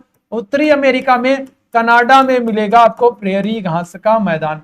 ठीक है, स्टेपीज की अगर हम लोग बात करेंगे ये आपको कहां पर मिलेगा? ये आपको यूरोप में मिलेगा। डाउन्स की अगर हम लोग बात करेंगे, डाउन्स आपको कहां पर मिलेगा? डाउन्स आपको ऑस्ट्रेलिया में मिलेगा। ठीक है, कहां पर मिलेगा? ऑस्ट्रेलिया में। वेल्ड अगर हम लोग बात करेंगे, वेल्ड आपको कहां पर मिलेगा? तो ये दक्षिण अफ्रीका में मिलेगा। ठीक है, कहां पर? वेल्ड आपको दक्षिण अफ्रीका में मिलेगा। कागोन अगर हम लोग बात करेंगे, कागोन आपको कहां पर मिलेगा? फिलीपींस में। ठीक है, कहां पर? फिलीपींस में। लानोज अगर हम लोग बात करेंगे, लानोज आपको कहां पर मिलेगा? लानोज तो ये वेनेजुएला में। ठीक है, कहां पर? वेनेजुएला में। ठीक है, कहां पर? वेनेजुएला में लानोज मिलेगा। अगर कैंटबरी पूछ ले, कैंटबरी कहां मिलेगा भाई? कैंटबरी अगर हम लोग बात करेंगे, कैंटबरी आपको कहां पर, ये घास का मैदान आपको न्यूजीलैंड में मिलेगा। ठीक है, कहां पर, कैंटबरी घास का मैदान कहां पर, न्यूजीलैंड में मिलेगा। ऑप्शन संख्या क्या हो जाएगा, सी बिल्कुल एकदम करेक्ट हो जाएगा। ठीक है, चलो आगे बढ़ा जाए। चलिए आगे बढ़ेंगे अगले प्रश्न की तरफ। यूट्यूब पर कितने टाइम ऑनलाइन क्लास चलती है? दिन भर भैया चलती रहती है। आज तो संडे था इसलिए आज शायद क्लास कम चली होगी, नहीं तो वैसे तो बाकी दिनों में तो सुबह से लेकर शाम तक भैया क्लास चलती रहती है ना, हमेशा कोई ना कोई क्लास चलती रहती है। ठीक है, चलो आगे बढ़ा जाए। ठीक भाई बात, कौन सा जल डमरू मध्य, कौन सी जल संधि ऑस्ट्रेलिया और तस्मानिया को अलग करती है? चलिए जल्दी से सारे लोग आंसर कीजिएगा। चलिए जल्दी से सारे लोग आंसर करेंगे, चलिए जल्दी से सारे लोग आंसर करेंगे भाई। ब्राजील में सेल्वास नामक चौड़ी पत्ती वाले वन मिलते हैं। ठीक है, ब्राजील में क्या होगा, सेल्वास नामक चौड़ी पत्ती वाले वन मिलते हैं। ठीक है, ब्राजील में चौड़ी पत्ती वाले सेल्वास वन मिलते हैं। ठीक है, चलिए जल्दी से बताइएगा क्या हो जाएगा। अगर हम लोग बात करेंगे कौन सी जल संधि है जो ऑस्ट्रेलिया और तस्मानिया को अलग करती है, हो जाएगी कौन सी, बास जल संधि। ठीक है, कौन सी जल संधि, बास जल संधि, ये ऑस्ट्रेलिया और तस्मानिया को अलग करेगी। बेरिंग जल संधि की अगर हम लोग बात करेंगे, बेरिंग जल संधि किसको अलग करती है, तो उत्तरी अमेरिका से एशिया को। ठीक है, उत्तरी अमेरिका से अगर हम लोग बेरिंग जल संधि की बात करेंगे तो बेरिंग जल संधि क्या करती है, ये उत्तरी अमेरिका से एशिया को अलग करेगी। ठीक है, किसको, एशिया को अलग करती है, एशिया को अलग करती है। और किसको जोड़ती है, तो बेरिंग सागर से चुकसी सागर को। ठीक है, किसको, तो चुकसी सागर को जोड़ती है। ठीक है, क्या करती है, अगर हम लोग बेरिंग जल संधि की बात करें तो ये उत्तरी अमेरिका से क्या हो जाएगा, उत्तरी अमेरिका से एशिया को अलग करती है, बेरिंग सागर से चुकसी सागर को जो है जोड़ती है। अगर हम लोग बाब अल मंदेब जल संधि की बात करते हैं तो बाब अल मंदेब जल संधि ये क्या करती है, तो ये लाल सागर से अदन की खाड़ी को जोड़ती है। ठीक है, किसको, अदन की खाड़ी को जोड़ती है, अदन की खाड़ी को जोड़ती है। और किसको अलग करेगी, तो याद रखिएगा एशिया से अफ्रीका को अलग करती है। ठीक है, किसको, अफ्रीका को, एशिया से अफ्रीका को अलग करती है। ठीक भाई बात। पाक जल संधि अगर हम लोग बात करें तो पाक जल संधि किसको जोड़ती है, तो ये जोड़ती है बंगाल की खाड़ी से मन्नार की खाड़ी। ठीक है, किसको, बंगाल की खाड़ी से मन्नार की खाड़ी को, बंगाल की खाड़ी से मन्नार की खाड़ी को जोड़ती है। किसको अलग करेगी, तो भारत से किसको, भारत से श्रीलंका को। ठीक है, किससे, भारत और श्रीलंका को अलग करती है। ठीक है, तो ये सब याद रखना। ऑप्शन संख्या क्या हो जाएगा भैया, बी एकदम बिल्कुल करेक्ट हो जाएगा। चलो आगे बढ़ेंगे अगले प्रश्न की तरफ। अगले प्रश्न का आंसर कीजिएगा। विश्व में सबसे बड़ी मूंगा चट्टान किस तट के निकट पाई जाती है? चलिए जल्दी से सारे लोग आंसर कीजिएगा। चलिए जल्दी से सारे लोग आंसर करेंगे, क्या करेक्ट आंसर हो जाएगा। चलिए जल्दी से सारे लोग आंसर करेंगे। चलिए जल्दी से बताइएगा विश्व की सबसे बड़ी मूंगा चट्टान। तो अगर देखो विश्व की सबसे बड़ी मूंगा चट्टान की बात करेंगे तो इसको हम लोग क्या कहते हैं, इसको हम लोग कहते हैं ग्रेट बैरियर रीफ। ठीक है, क्या करते हैं, ग्रेट बैरियर रीफ कहते हैं। या फिर इसी को हम लोग और क्या कहते हैं, इसी को हम लोग कहते हैं बृहद प्रवाल भित्ति। ग्रेट बैरियर रीफ कहते हैं या फिर कहते हैं बृहद प्रवाल भित्ति। और ये ऑस्ट्रेलिया के पूर्वी तट, ठीक है, ऑस्ट्रेलिया के पूर्वी तट पर कोरल सागर में पाई जाती है। ठीक है, कहां पर, तो कोरल सागर में पाई जाती है। अगर हम लोग बात करें विश्व की सबसे बड़ी मूंगा चट्टान जो है वो ग्रेट बैरियर रीफ है, बृहद प्रवाल भित्ति है। ऑस्ट्रेलिया के कहां पर, तो ऑस्ट्रेलिया के पूर्वी तट पर कोरल सागर में पाई जाती है। करेक्ट आंसर क्या हो जाएगा हमारा, ऑप्शन संख्या सी बिल्कुल करेक्ट हो जाएगा। ठीक है, ऑस्ट्रेलिया के पूर्वी तट पर सबसे बड़ी मूंगा चट्टान आपको देखने को मिलेगी जिसे ग्रेट बैरियर रीफ, बृहद प्रवाल भित्ति कहेंगे। पूर्वी तट पर कहां पर, तो कोरल सागर में। आगे बढ़ेंगे अगले प्रश्न की तरफ। भारत का निम्नलिखित में से कौन सा विश्व धरोहर स्थल मध्य प्रदेश में नहीं है? चलिए जल्दी से सारे लोग आंसर करेंगे, कौन सा धरोहर स्थल मध्य प्रदेश में नहीं है। चलिए जल्दी से सारे लोग आंसर करेंगे भैया। चलिए जल्दी से सारे लोग आंसर करेंगे भैया, क्या करेक्ट आंसर हो जाएगा। भारत का निम्नलिखित में से कौन सा विश्व धरोहर स्थल मध्य प्रदेश में नहीं है। भीमबेटका, खजुराहो, सूर्य मंदिर, सांची का स्तूप, क्या करेक्ट आंसर हो जाएगा। चलो इस प्रश्न का आंसर करेंगे, 18वें प्रश्न का सभी लोग आंसर करेंगे। चलिए जल्दी से सारे लोग आंसर करिएगा, क्या करेक्ट आंसर हो जाएगा। 18वें प्रश्न का आंसर आ रहा है कौन सा, सी आ रहा है, बिल्कुल बहुत अच्छे। देखो सांची के स्तूप की अगर हम लोग बात करेंगे तो सांची का स्तूप किसने बनवाया है, तो सांची का स्तूप जो है ये अशोक ने बनवाया, ठीक है। किसने बनवाया था, अशोक ने बनवाया था। अगर आपसे पूछा जाए भरहूत स्तूप किसने बनवाया, भरहूत स्तूप, तो भरहूत स्तूप जो है ये किसने बनवाया है, ये पुष्यमित्र शुंग ने बनवाया, ठीक है। किसने, पुष्यमित्र शुंग ने, ध्यान रखिएगा, भरहूत का स्तूप बनवाया, ठीक है। अगर हम लोग बात करें खजुराहो के मंदिर किसने बनाया, तो चंदेल राजाओं ने बनाया, ठीक है। किसने, चंदेल राजाओं ने क्या किया है, चंदेल राजाओं ने खजुराहो के मंदिर का बनाया। मध्य प्रदेश में जो नहीं है वो कौन सा, तो ये सूर्य मंदिर कोणार्क, ये कहां पर है, ये उड़ीसा में है, ये उड़ीसा में है। और इसको क्या कहते हैं, इसको हम लोग कहते हैं ब्लैक पैगोडा, ब्लैक पैगोडा कहते हैं। इसका निर्माण किसने कराया है, इसका निर्माण जो है भैया वो कराया है गंग वंश के राजा, ठीक है। किसने, तो गंग वंश के राजा हैं, गंग वंश के राजा नरसिंह वर्मन ने, ठीक है। किसने, नरसिंह वर्मन ने, गंग वंश के राजा किसने, नरसिंह वर्मन ने कोणार्क के सूर्य मंदिर का निर्माण कराया है। कहां पर, उड़ीसा में, ब्लैक पैगोडा इसको कहते हैं। और याद रखिएगा जो ये सूर्य मंदिर है इसको 1984 में विश्व विरासत स्थल में शामिल किया गया। कब, तो विश्व विरासत स्थल में 1984 में शामिल किया गया। 1984 में विश्व विरासत स्थल में कोणार्क के सूर्य मंदिर को शामिल किया गया। इसको हम लोग क्या कहते हैं, ब्लैक पैगोडा कहते हैं। गंग वंश के राजा नरसिंह वर्मन ने इसका निर्माण कराया, ये मध्य प्रदेश में नहीं है। खजुराहो की बात करें, भीमबेटका की बात करें, सांची स्तूप की बात करें, तो ये सब के सब कहां पर हैं, तो ये सब मध्य प्रदेश में स्थित है। क्लियर भाई बात। तो यहां पर ध्यान रखिएगा सूर्य मंदिर जो कोणार्क का है ये क्या हो जाएगा, ये मध्य प्रदेश में नहीं स्थित है। बाकी भीमबेटका से क्या होगा, पाषाणकालीन गुफा चित्र के प्रमाण मिलते हैं, ठीक है। किसके, पाषाणकालीन गुफा चित्र के साक्ष्य मिलते हैं, गुफा चित्र के साक्ष्य मिलते हैं। भीमबेटका कहां पर है, तो भीमबेटका मध्य प्रदेश के रायसेन जिले में, ठीक है। कहां पर, भीमबेटका के मध्य प्रदेश के रायसेन, ठीक है, मध्य प्रदेश के कहां पर, तो रायसेन जिले में भीमबेटका है, जहां से पाषाणकालीन गुफा चित्र के प्रमाण मिलते हैं। खजुराहो के मंदिर की बात करें, चंदेल राजा निर्माण कराएंगे। सांची का स्तूप अशोक बनवाएगा। भरहूत स्तूप अगर हम लोग बात करेंगे कौन, पुष्यमित्र शुंग। अच्छा एक बात और ध्यान रखिएगा, यहां पर सांची की बात आई है तो एक बात और याद रखिएगा, जो ये सांची है, ये जो सांची है ये भारत का 100% सौर ऊर्जा से संचालित पहला शहर है, सौर ऊर्जा से संचालित पहला शहर है मध्य प्रदेश का। ध्यान रखिएगा मध्य प्रदेश का जो सांची शहर है ये भारत का 100% सौर ऊर्जा से संचालित होने वाला पहला शहर है सांची, मध्य प्रदेश। ठीक भाई बात। चलो आगे बढ़ेंगे अगले प्रश्न की तरफ। रिजर्व बैंक की स्थापना कब हुई? अब ये तो प्रश्न आसान है, ये प्रश्न आसान है, इस प्रश्न का कोई भी गलत आंसर नहीं करेगा मेरे भैया, है ना।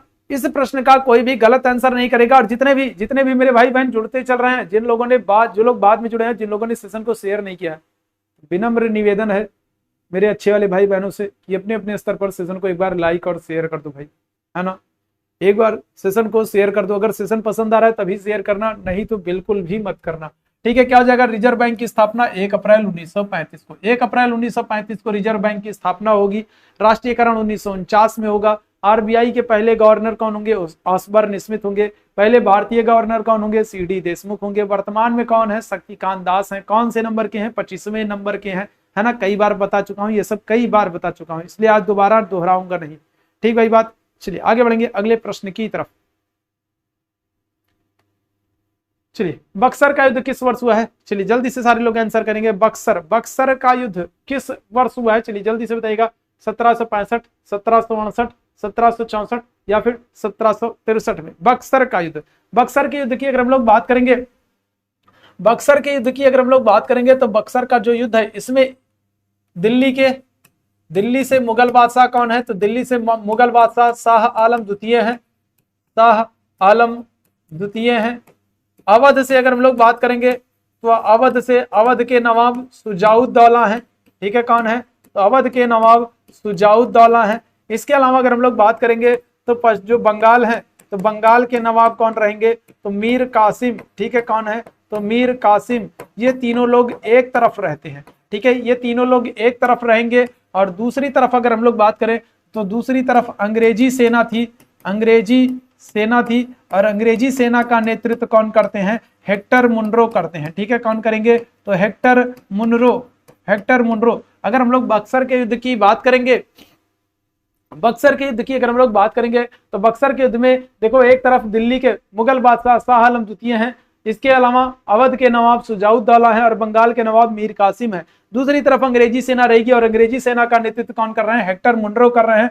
और ये बक्सर का जो युद्ध है, ये कब होगा? तो ये होगा 1765 में। ठीक है, सॉरी 1764 में। ठीक है, कब होगा? तो 1764 में क्या होता है? बक्सर का युद्ध होगा। और 1765 में क्या होगा? 1765 में इलाहाबाद की संधि होगी। ठीक है, क्या हो जाएगा? 1765 में इलाहाबाद की संधि होगी। और इसी संधि के बाद क्या होगा? 1765 से लेकर के 1772 तक, ठीक है, बंगाल, बिहार, उड़ीसा में क्या होगा? द्वैध शासन लागू रहेगा। ठीक है, क्या होगा? तो द्वैध शासन लागू होगा। इसी 1765 में इलाहाबाद की संधि होगी और इसी इलाहाबाद की संधि के द्वारा 1765 से 1772 तक जो बंगाल, बिहार, उड़ीसा वाला क्षेत्र है, यहाँ पर द्वैध शासन को लागू किया जाएगा। ये याद रखिएगा। ठीक है, तो ऑप्शन संख्या क्या हो जाएगा? सी बिल्कुल करेक्ट हो जाएगा। 1764 में क्या होगा? बक्सर का युद्ध होगा। ठीक भाई बात। चलो आगे बढ़ेंगे अगले प्रश्न की तरफ। अगले प्रश्न का आंसर कीजिएगा। सुब्रतो कप किस खेल से संबंधित है? सुब्रतो कप की बात हो रही है। सुब्रतो कप किस खेल से संबंधित है? चलिए जल्दी से सारे लोग आंसर कर देंगे भैया। सुब्रतो कप, चलिए जल्दी से सारे लोग आंसर करेंगे। चलिए जल्दी से सारे लोग आंसर करेंगे। सुब्रतो कप, तो क्या हो जाएगा? सुब्रतो कप का संबंध किससे है? तो भैया ये फुटबॉल से है। ठीक है, किससे है? फुटबॉल से। इसके अलावा संतोष ट्रॉफी की बात करें तो संतोष ट्रॉफी का संबंध भी किससे है? तो ये भी क्या हो जाएगा? फुटबॉल से हो जाएगा। ठीक है, इसके अलावा अगर डूरंड कप की बात करेंगे, किसकी? डूरंड कप की बात करेंगे तो डूरंड कप का भी संबंध किससे हो जाएगा? फुटबॉल में हो जाएगा। फुटबॉल में खिलाड़ियों की संख्या कितनी हो जाती है? 11 हो जाती है। ठीक है, फुटबॉल में खिलाड़ियों की संख्या कितनी हो जाएगी? 11 हो जाएगी। डूरंड कप कहे, संतोष ट्रॉफी कहे या फिर सुब्रतो कप कहे, ये सब आपके किससे? ये सब आपके फुटबॉल से संबंधित है। ऑप्शन संख्या ए बिल्कुल करेक्ट हो जाएगा। आगे बढ़ेंगे। भारत में श्वेत क्रांति के जनक किसको माना जाता है? भारत में श्वेत क्रांति का जनक किसको माना जाता है? चलिए अगले प्रश्न का सभी लोग आंसर करेंगे फटाफट। सभी लोग अगले प्रश्न का आंसर करेंगे। भारत में श्वेत क्रांति का जनक किसको कहते हैं? देखो, एमएस स्वामीनाथन की अगर हम लोग बात करें तो एमएस स्वामीनाथन को क्या करते हैं? भारत में हरित क्रांति का जनक मानते हैं। ठीक है, क्या करते हैं? तो भारत में हरित क्रांति का जनक किसको? स्वामीनाथन को माना जाता है। और अभी इनको क्या किया गया? भारत रत्न प्रदान किया गया। ठीक है, क्या किया गया? तो भारत रत्न, मरणोपरांत भारत रत्न दिया गया। किसको? स्वामीनाथन को दिया गया। ठीक है, 5 लोगों को दिया गया है। आपने पढ़ा होगा, 5 लोगों के नाम याद रखना। आपके एग्जाम में निश्चित रूप से पूछा जाएगा कि किसको किसको भारत रत्न दिया गया, तो 5 लोगों के नाम याद रखिएगा। ठीक भाई बात। अगर हम लोग बात करें, अब ये स्वामीनाथन अगर हरित क्रांति से संबंधित है तो ए और बी दोनों तो होगा ही नहीं भाई। ठीक है, क्या हो जाएगा? करेक्ट आंसर वर्गीस कुरियन हो जाएंगे। वर्गीस कुरियन को श्वेत क्रांति का जनक माना जाता है। इनका जन्म दिवस कब है? इनका जन्म दिवस 26 नवंबर को है। और 26 नवंबर को हम लोग क्या करते हैं? इनके जन्म दिवस को राष्ट्रीय दुग्ध दिवस मनाते हैं। ठीक है, क्या करते हैं? तो राष्ट्रीय दुग्ध दिवस मनाते हैं। कब? 26 नवंबर को। 1 जून की अगर हम लोग बात करें तो 1 जून को हम लोग क्या करते हैं? अंतरराष्ट्रीय दुग्ध दिवस मनाते हैं। 1 जून को हम लोग क्या करते हैं? अंतरराष्ट्रीय दुग्ध दिवस मनाते हैं। ठीक है, क्या करते हैं? अंतरराष्ट्रीय दुग्ध दिवस मनाते हैं। कब? 1 जून को। अगर आपसे पूछ ले राष्ट्रीय दुग्ध अनुसंधान संस्थान कहाँ है? अगर आपसे पूछ ले राष्ट्रीय दुग्ध अनुसंधान संस्थान कहाँ पर है, तो ध्यान रखना ये कहाँ पर है? ये करनाल हरियाणा पे। ठीक है, कहाँ पर? तो करनाल हरियाणा में राष्ट्रीय दुग्ध अनुसंधान संस्थान है। ठीक है, कहाँ पर? तो करनाल हरियाणा में क्या हो जाएगा? राष्ट्रीय दुग्ध अनुसंधान संस्थान है। अगर आपसे पूछे 26 नवंबर को हम लोग और क्या मनाते हैं, तो 26 नवंबर को देखो दुग्ध दिवस तो मना ही रहे हैं, साथ ही साथ हम लोग क्या करते हैं? संविधान दिवस भी मनाते हैं। क्यों? क्योंकि संविधान को अंगीकृत किया गया था। ठीक है, तो 26 नवंबर को संविधान दिवस मनाते हैं। इसके अलावा ध्यान रखिएगा 26 नवंबर को हम लोग और क्या करते हैं, तो पर्यावरण संरक्षण दिवस भी मनाते हैं। ठीक है, क्या करते हैं, तो 26 नवंबर को हम लोग पर्यावरण संरक्षण दिवस भी मनाते हैं। ठीक भाई बात। चलो आगे बढ़ेंगे अगले प्रश्न की तरफ। प्रधानमंत्री बनने के लिए आयु सीमा क्या होनी चाहिए? चलो इस प्रश्न को बहुत बार कराया हूं, कोई भी मेरा भाई बहन गलत आंसर नहीं करेगा। चलिए जल्दी से सारे लोग आंसर करेंगे। प्रधानमंत्री बनने के लिए आयु सीमा क्या होनी चाहिए? चलिए जल्दी से सारे लोग आंसर कर देना भैया। प्रधानमंत्री बनने के लिए आयु सीमा क्या होनी चाहिए? चलो कोई भी मेरा भाई बहन गलत आंसर नहीं करेगा। क्या होगा भाई, मैं आप लोगों के आंसर देख रहा हूं भाई। ठीक है, क्या हो जाएगा भाई?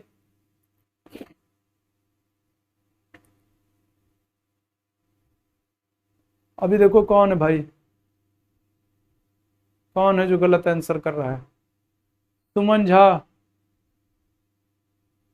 और कौन है भाई? अंशिका ठाकुर, अरे मेरी बिरादरी वाले गलत आंसर कर रहे हैं। क्या होगा भाई? और कौन है? पूजा गुप्ता, अरे पूजा गुप्ता जी। और क्या होगा? और कौन है? सुहानी कुमारी, अरे तू लोग तुम्हारी बेइज्जती करा दोगी है ना। और कौन है? शांति सिंह, अरे मेरे बिरादरी वाले कहाँ है, ना कटा रहे भाई। और कौन है? मेरी बिरादरी वाले कहा ना कटा रहे। क्या होगा? प्रधानमंत्री बनने के लिए न्यूनतम आयु सीमा क्या हो भाई? 25 वर्ष है भाई। क्या है? तुम लोग मेरा सेशन बढ़िया से मन लगा के देखते नहीं हो ना भाई। अमित कुमार क्या कर रहे हैं? ऑप्शन संख्या सी कर रहे हैं। सी कैसे होगा भैया? तुम लोग कैसे पढ़ाई करोगे? हाँ, इतना चिल्ला चिल्ला के लिख लिख के बोल बोल के पढ़ाते हैं। देखो खुशबू कुमारी, ऑप्शन संख्या सी। क्या खुशबू ऐसे करोगी? बेइज्जती करा दोगी। ठीक है, क्या होगा? प्रधानमंत्री बनने के लिए न्यूनतम आयु सीमा क्या होगी भाई? ध्यान रखना 25 वर्ष हो जाएगी। क्या हो जाएगा? 25 वर्ष। 35 वर्ष किसके लिए है? 35 वर्ष राष्ट्रपति, उपराष्ट्रपति और राज्यपाल के लिए। तीन ही लोगों के लिए, राष्ट्रपति, उपराष्ट्रपति और राज्यपाल, तीन ही लोग हैं जिनके लिए क्या है, जिनके लिए 35 वर्ष की आयु चाहिए भाई। कितनी बार बताऊं? राष्ट्रपति, उपराष्ट्रपति और राज्यपाल। ठीक है, तीन लोगों के लिए ध्यान रखिएगा, तीन लोगों के लिए क्या है, 35 वर्ष चाहिए। अगर आपसे राज्यसभा पूछे तो राज्यसभा के लिए कितना? राज्यसभा के लिए याद रखिएगा 30 वर्ष। अगर लोकसभा पूछे तो लोकसभा के लिए कितना? लोकसभा के लिए कितना? 25 वर्ष। लोकसभा के लिए कितना? 25 वर्ष। और प्रधानमंत्री ज्यादातर लोकसभा से ही तो चुना जाता है, तो अगर लोकसभा के लिए सदस्य बनने की आयु सीमा 25 वर्ष है तो भाई प्रधानमंत्री भी कम से कम कितना? 25 वर्ष का होना चाहिए। हाँ, ग्राम प्रधान के लिए भाई 21 वर्ष। हाँ बिल्कुल, ठीक है। सी और डी में कंफ्यूजन हो गया। सी और डी में कंफ्यूजन हो गया। आंसर तो बी है। ये कौन है महान हस्ती? ये कौन है? अरे रजिया। सी और डी में कंफ्यूजन हो गया, आंसर तो बी है, तो सी डी में कहीं कंफ्यूजन हो रहा है तुम्हें? गजब गजब दिग्गज है, बताओ। अरे रजिया है ना, एक वो रजिया थी, एक वो रजिया थी पूरे सल्तनत की पहली महिला सुल्तान। एक तुम रजिया हो। सी और डी में कंफ्यूजन कर रही हो। ऑप्शन बी है, कंफ्यूजन तुम्हें सी और डी में हो रहा है। चलो आगे बढ़ेंगे अगले प्रश्न की तरफ। अगले प्रश्न का है, लाल ग्रह के नाम से किसको जानते हैं? चलो जल्दी से सारे लोग आंसर करना भाई। तुम लोग मन लगा पढ़ नहीं रहे हो है ना, तुम लोग का मन कहीं और लग गया है ना, तुम लोग का मन कहीं और लग गया है। चलो जल्दी से बताना भाई, क्या करेक्ट आंसर हो जाएगा? लाल ग्रह के नाम से किसको जानते भाई? किसको जानते भाई, है ना? तो किसको जानते हैं? मंगल को जानते हैं। ठीक है, लाल ग्रह के नाम से किसको? मंगल को जानते हैं। मंगल के दो उपग्रह है, कौन कौन से? एक है फोबोस, एक है कौन सा? एक है फोबोस और दूसरा कौन सा है? दूसरा है डिमोस। ठीक है, क्या हो जाएगा? एक है फोबोस और दूसरा कौन सा है? डिमोस। ध्यान रखिएगा, मंगल के दो उपग्रह है, कौन कौन से? एक है फोबोस और दूसरा कौन सा है? दूसरा है डिमोस। लाल ग्रह किसको कहते हैं? मंगल को कहते हैं। ठीक है, शुक्र को क्या कहते हैं? शुक्र को बहुत कुछ कहते हैं, है ना। शुक्र को क्या क्या कहेंगे? शुक्र को सबसे गर्म ग्रह कहते हैं, प्रेशर कुकर कहते हैं, सबसे चमकीला ग्रह कहते हैं, पृथ्वी की जुड़वा बहन कहते हैं, भगनी ग्रह कहते हैं, भोर का तारा कहते हैं, साज का तारा कहते हैं। ये सब किसको कहते हैं? शुक्र को कहते हैं। इतना सारा नाम है, यहाँ नहीं लिखेंगे, है ना, इतना सारा नाम है। ठीक है, अगर हम लोग बात करें पृथ्वी, तो पृथ्वी को क्या करते हैं? पृथ्वी को नीला ग्रह कहते हैं। ठीक है, क्या करते हैं? पृथ्वी को नीला ग्रह कहते हैं। ठीक है, पृथ्वी को क्या कहते हैं? नीला ग्रह कहते हैं, क्योंकि एक तिहाई हिस्से पर क्या है? जल है। चलो आगे बढ़ेंगे अगले प्रश्न की तरफ। पोंगल किस राज्य का चर्चित पर्व है? चलो इस प्रश्न का कोई गलत मत आंसर करना भाई। चलिए, इस प्रश्न का कोई गलत आंसर नहीं करेगा भाई, पढ़ाया हुआ है।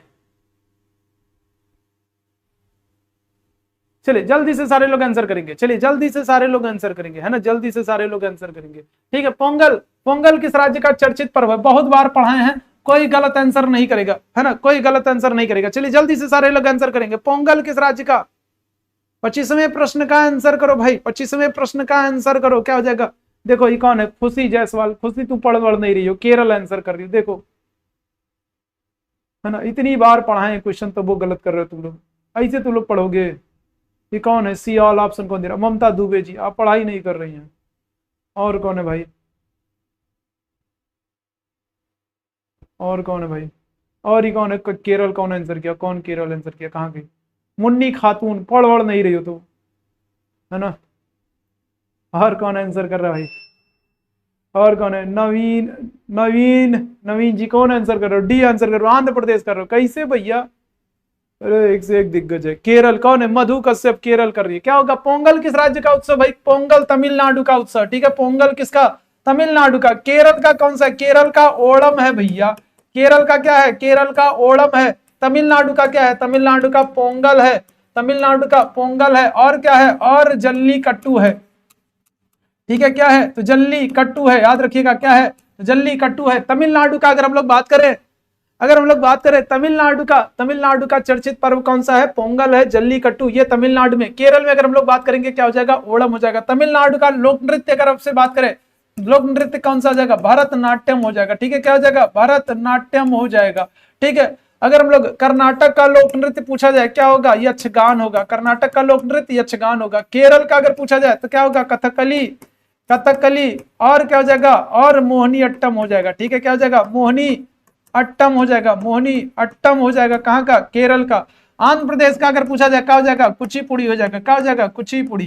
ठीक है, क्या हो जाएगा? आंध्र प्रदेश का लोक नृत्य क्या हो जाएगा? कुचिपुड़ी हो जाएगा, है ना। चलो आगे बढ़ेंगे अगले प्रश्न की तरफ। अगले प्रश्न का आंसर करेंगे भाई, अगले प्रश्न की तरफ। संस्कृत को दूसरी राजभाषा का दर्जा देने वाला राज्य कौन सा है?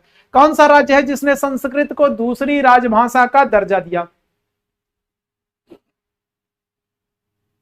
चलिए जल्दी से सारे लोग आंसर कीजिएगा, गलत आंसर मत करना भाई इस प्रश्न का। चलिए जल्दी से सारे लोग आंसर करना, क्या करेक्ट आंसर हो जाएगा? ठीक है, मधु कश्यप सर मेरा नाम नहीं लेते अभी, शायद मधु तू गलत आंसर की थी, अभी तुम्हारा नाम लिए थे तो शायद गलत आंसर की थी मधु, है ना। चलो जल्दी से सारे लोग आंसर करना, क्या करेक्ट आंसर हो जाएगा? चलिए जल्दी से सारे लोग। तो संस्कृत को दूसरी राजभाषा का दर्जा किसने दिया है? ये उत्तराखंड ने दिया है। कब दिया है? तो 2010 में दिया। ठीक है, कब दिया? 2010 में। 2010 में, याद रखिएगा, 2010 में उत्तराखंड ने क्या किया है? संस्कृत को दूसरी राजभाषा का दर्जा दिया है। ऑप्शन संख्या क्या हो जाएगा? ऑप्शन संख्या ए बिल्कुल करेक्ट हो जाएगा। उत्तर प्रदेश की दूसरी राजभाषा कौन सी है? उर्दू है। उत्तर प्रदेश की दूसरी राजभाषा कौन सी है? उर्दू है। कब इसको उर्दू को दूसरी राजभाषा? 1989 में उर्दू को द्वितीय राजभाषा का दर्जा। उत्तर प्रदेश की पहली राजभाषा क्या है? उत्तर प्रदेश की पहली राजभाषा हिंदी है और उत्तर प्रदेश की दूसरी राजभाषा क्या है? उर्दू है। किस वर्ष में दर्जा दिया गया? 1989 में दिया गया। यहां पर बात करेंगे संस्कृत किस राज्य की दूसरी राजभाषा है, तो क्या हो जाएगा? उत्तराखंड हो जाएगा। कब हो जाएगा? 2010 हो जाएगा। 2010 में ही, याद रखिएगा, क्या होगा? 2010 में ही एनजीटी की स्थापना की गई थी, नेशनल ग्रीन ट्रिब्यूनल, राष्ट्रीय हरित प्राधिकरण की बात करेंगे तो इसकी स्थापना कब हुई थी? 2010 में हुई थी। ध्यान रखिएगा 2010 में ही क्या होगा? शिक्षा का अधिकार कानून भी लागू होगा। ठीक है, शिक्षा का अधिकार कानून जो है ये कब लागू होगा? तो ये 2010 में लागू होगा। ठीक है, कब होगा? तो 2010 में लागू होगा। ठीक है, ऑप्शन संख्या क्या होगा? ए बिल्कुल करेक्ट रहेगा। ठीक है, आगे बढ़ेंगे। सत्यमेव जयते कहां से लिया गया? सत्यमेव जयते कहां से लिया गया, है ना। तुम लोग इतना क्वेश्चन गलत आंसर कर रहे हो, इसलिए आसान प्रश्न कराएंगे। ठीक है, चलो जल्दी से सारे लोग आंसर करना, क्या करेक्ट आंसर हो जाएगा? ठीक है, सत्यमेव जयते कहां से लिया गया? अर्थशास्त्र किसकी पुस्तक भाई? अर्थशास्त्र कौटिल्य की पुस्तक। ठीक है, किसकी? कौटिल्य की पुस्तक। और कौटिल्य को क्या करते हैं? तो कौटिल्य को क्या कहते हैं भाई? भारत का मैकियावेली कहते हैं। ठीक है, क्या कहते हैं? भारत का मैकियावेली कहते हैं। ठीक है, भारत का मैकियावेली। कौटिल्य को क्या करते हैं? भारत का मैकियावेली कहते हैं। कौटिल्य की पुस्तक का नाम क्या है? अर्थशास्त्र है। ठीक है, बात। रामायण की रचना किसने की? रामायण की रचना की वाल्मीकि ने। ठीक है, किसने की? वाल्मीकि ने। महाभारत की रचना किसने की? वेद व्यास ने की। ठीक है, किसने की? वेद व्यास ने की। ठीक, कहां से? सत्यमेव जयते मुंडकोपनिषद से। ऑप्शन संख्या क्या हो जाएगा? ए बिल्कुल करेक्ट। ठीक भाई, कहां से? तो मुंडकोपनिषद से। ऑप्शन संख्या क्या हो जाएगा आपका ए बिल्कुल करेक्ट हो जाएगा। ठीक है, चलो आगे बढ़ेंगे। अगले प्रश्न, विटामिन के की कमी से कौन सा रोग होता है? अगर आपके शरीर में विटामिन के की कमी हो जाए तो फिर क्या होगा भाई? विटामिन के का रासायनिक नाम क्या हो जाएगा भाई? विटामिन के का रासायनिक नाम क्या हो जाएगा? तो ये हो जाएगा फिलोक्विनान। ठीक है, क्या हो जाएगा? फिलोक्विनान। ठीक है, क्या हो जाएगा? फिलोक्विनान। विटामिन के का रासायनिक नाम क्या हो जाएगा? फिलोक्विनान हो जाएगा। ठीक है, विटामिन के की कमी हो जाएगी तो क्या हो जाएगा? रक्त का थम्मा, रक्त का जो ये थक्का है ना, जो रक्त का थक्का, ये क्या हो जाएगा? ये नहीं बनेगा, है ना। विटामिन के क्या होता है? रक्त का थक्का बनने में सहायक होता है। अगर विटामिन के ही नहीं रहेगा तो फिर थक्का नहीं बनेगा, फिर आपके लिए क्या हो जाएगा? दिक्कत हो जाएगा। ऑप्शन संख्या क्या हो जाएगा भैया? बी एकदम बिल्कुल करेक्ट हो जाएगा। ठीक है, ऑप्शन संख्या बी एकदम बिल्कुल करेक्ट हो जाएगा, है ना। अब की बार एकदम छाप दिए हैं, है ना, अब की बार एकदम छाप दिए हैं। चलो आगे बढ़ेंगे अगले प्रश्न की तरफ, और आज के सेशन का आखिरी प्रश्न है। एक तरफ आपको क्या किया गया? एक तरफ आपको कुछ देशों के नाम दिए गए, दूसरी तरफ आपको कुछ राजधानियों के नाम दिए गए। और चलिए जल्दी से सारे लोग आंसर कीजिएगा। ठीक है, नहीं भैया हमको गुस्सा वुस्सा नहीं आता है, हम गुस्सा वुस्सा नहीं करते भैया, है ना, हम गुस्सा वुस्सा नहीं करते हैं। चलो बताइएगा, एक तरफ आपको क्या किया गया? एक तरफ आपको कुछ देशों के नाम दिए गए, दूसरी तरफ आपको राजधानी का नाम दिया गया, और आपको क्या करना है? चलिए जल्दी से सारे लोग आंसर करेंगे भाई।